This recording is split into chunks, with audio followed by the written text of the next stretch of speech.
Son premier déplacement en Europe à l'occasion du sommet One Planet où il interviendra demain. Je vais lui dire combien il est le bienvenu et combien je suis très heureux d'avoir eu l'occasion d'échanger avec lui les sujets internationaux que nous avons en commun comme les sujets bilatéraux. Et je pense qu'il était extrêmement important que le président puisse être présent à ce sommet et intervenir tant son pays a pu lui-même connaître dans sa chair les conséquences du réchauffement climatique et des dérèglements climatiques que la région a pu avoir à subir.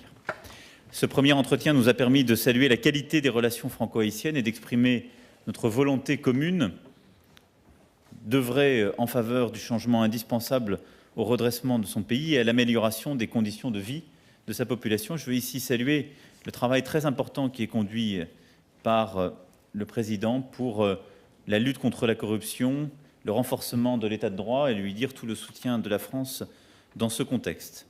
Je me félicite que dans les prochains jours, un accord de siège avec Expertise France puisse être finalisé, qui permettra d'œuvrer en la matière, ainsi que les initiatives bilatérales qui ont pu être prises en termes de formation de la fonction publique et de la haute fonction publique haïtienne, ce qui est un élément important de la structuration de l'état de droit. Notre souhait est aussi de pouvoir consolider l'aide internationale pour ce qui est de la France et consolider aussi la part des investissements français en Haïti. Haïti fait partie des pays prioritaires de notre coopération et nous accordons une grande importance à la relation bilatérale dans ce cadre. Je pense que tout le travail, là aussi, de lien avec les bailleurs internationaux que conduit le président est extrêmement structurant en la matière, comme les discussions qui ont été entamées avec le Fonds monétaire international et les réformes ambitieuses pour donner un cadre aux investissements étrangers.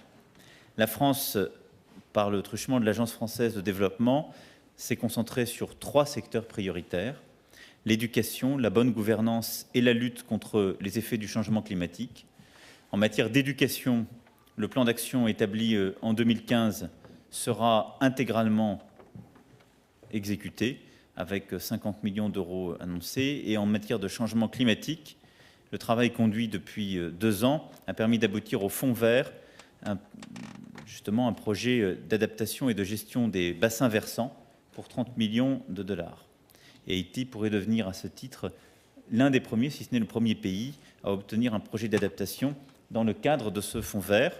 Nous sommes convenus d'accélérer en la matière le travail pour, en termes de travaux publics, en termes d'électrification, accélérer la coopération bilatérale qui permettra là aussi d'arriver à la réalisation de projets concrets. Enfin, je souhaite que nous puissions également intensifier notre relation dans le cadre de la coopération régionale et de la CARICOM, dont Haïti va exercer la présidence à compter du 1er janvier prochain. Comme vous le savez, nous avons plusieurs territoires qui sont candidats et ont entamé des négociations en vue d'adhérer à l'organisation en tant que membres associés. Et je souhaite que nous puissions arriver au terme de ce processus. Et je redis toute ma volonté de pouvoir avancer avec la CARICOM sur des projets concrets. Le sommet de demain sera d'ailleurs une traduction concrète de cette volonté de coopération renforcée, puisque la CARICOM s'engagera de manière très concrète en la matière.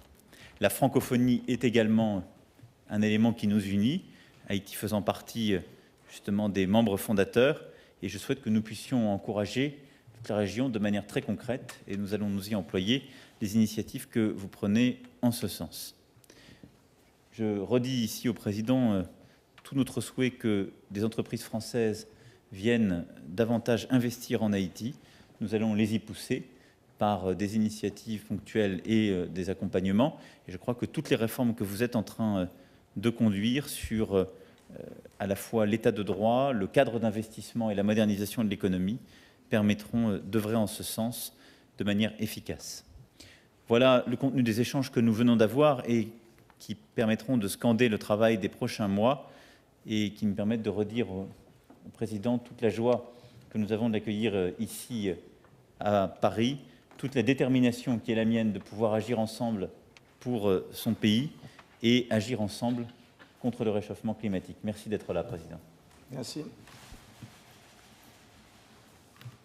Au nom du peuple haïtien, et en mon nom propre, j'éprouve une immense satisfaction de mon entretien avec le président Emmanuel Macron sur un ensemble de sujets d'intérêt pour nos deux pays.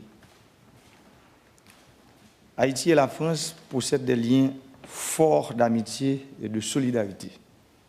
Nous partageons pleinement la vision exprimée par le président Macron. Haïti croit que le développement est une décision et un processus national. Au cours de nos échanges, nous avons convenu de renforcer les liens commerciaux entre les deux pays. La coopération en matière d'éducation à tous les niveaux, surtout l'enseignement supérieur et la formation professionnelle, et aussi les capacités des institutions de l'État haïtien pour mieux faire face aux défis du développement. J'en profite pour saluer le leadership et l'engagement profond du président Macron pour la tenue du sommet sur le financement de l'action climatique. 2 ans après l'accord historique de Paris sur le changement climatique. Haïti soutient fortement cette initiative et entend, au cours de sa présidence tournante de la CARICOM de janvier à juin 2018, œuvrer pour l'adoption de mécanismes sous-régionaux pour permettre aux États insulaires de mieux adapter leur économie, leur environnement aux effets du changement climatique. Vous pouvez compter sur nous. Nous sommes en train de travailler pour que le français, comme nous l'avons si bien dit, qui est notre langue officielle, soit en fait une langue, la langue de la CARICOM aussi.